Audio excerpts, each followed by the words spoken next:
मूर्खों की दुनिया। एक गांव में करैलची नाम का एक किसान रहता था। उसकी आमदनी इतनी अच्छी थी कि अपनी पत्नी और बेटी का पेट आसानी से पाल सके। करैलची ने अपनी बेटी किराली को बहुत लाड़ प्यार से पाला था। करैलची की पत्नी प्रतिदिन दोपहर को खाना तैयार करती और किराली भोजन लेकर अपने पिता के पास खेत जाती थी।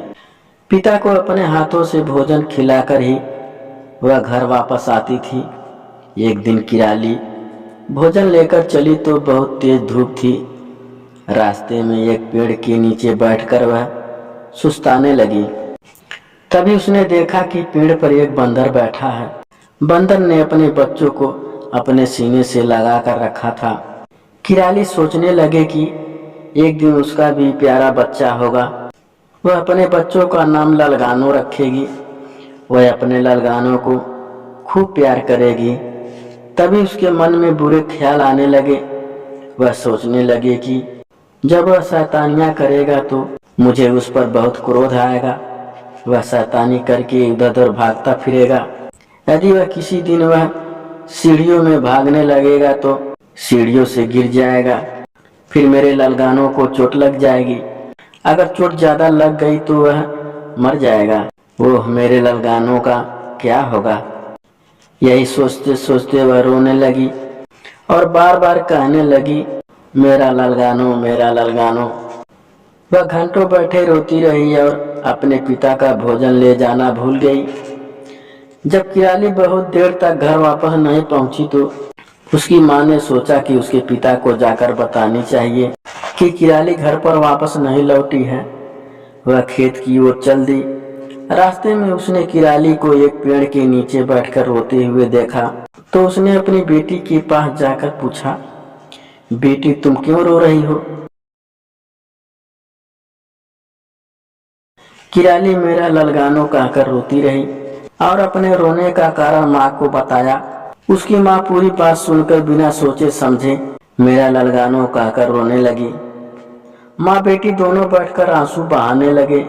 करैलची को दोपहर का भोजन नहीं मिला था, इस कारण उसे क्रोध आ रहा था। शाम होते ही वह घर के लिए वापस चल दिया। रास्ते में अपनी पत्नी और बेटी को रोता देखकर उसने सोचा कि जरूर कोई अनहोनी दुर्घटना घटित हो गई है जिसके कारण दोनों रो रही हैं। उसने धड़कते दिल से दोनों से रोने का कारण पूछा। कारण सुनकर वह क्रोध से पागल हो उठा।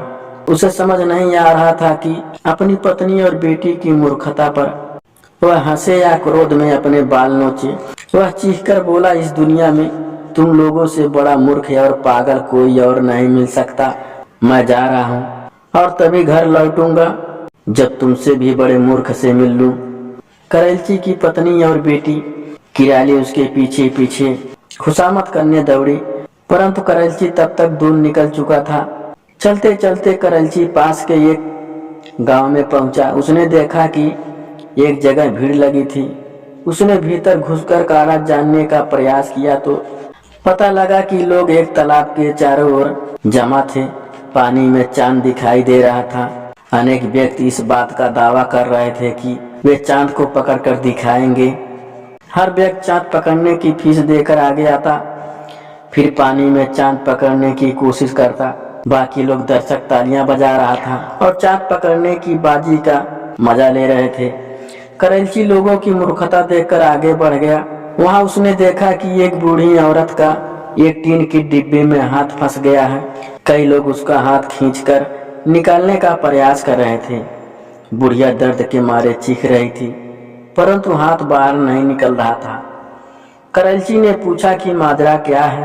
उसे बताया गया कि डिब्बे में गेहूं भरे हैं और बुढ़िया मुट्ठी में गेहूं भरकर निकालने का प्रयास कर रही थी।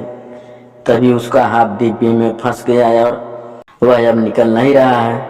इतने में एक व्यक्ति बोला, मुझे हाथ बाहर निकालने की एक आसान तरकीब समझ में आ गई है। इससे बूढ़ी माँ को थोड़ा दर्द होगा, परंतु इससे बूढ़ी माँ को थोड़ा बहुत दर्द तो होगा, परंतु कम से कम हाथ बाहर आ जाएगा।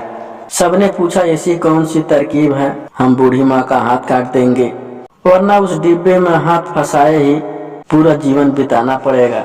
मैं सोचता हूँ हाथ काटना बहुत आसान है, डिब्बे में हाथ डालकर जिंदगी बिताना कठिन है। इतने में दूसरा व्यक्ति बोला, तुम तो कमाल करते हो भाई, इससे बेहतर तरकीब यह है कि डिब्बे को नीचे से काट दिया जाए। करैलची ने लोगों की बात सुनकर माथा पीट लिया। वह बोला, दादी माँ अपनी मुट्ठी को खोलो। करैलची का इतना कहना था कि बूढ़ी ने मुट्ठी से गेहूं छोड़ दिया और उसका हाथ बाहर निकल गया। लोग करैलची को धन्यवाद व इनाम देने लगे। करैलची बहुत दुखी मन से घर की ओर सोचते हुए वापस चल दिया कि शायद इस दुनिया में मूर्खों की कमी नहीं है। जैसे अनेक लोग बड़े आनंदमय होते हैं, ऐसे ही दुनिया में एक से बढ़कर मूर्ख भरे हैं।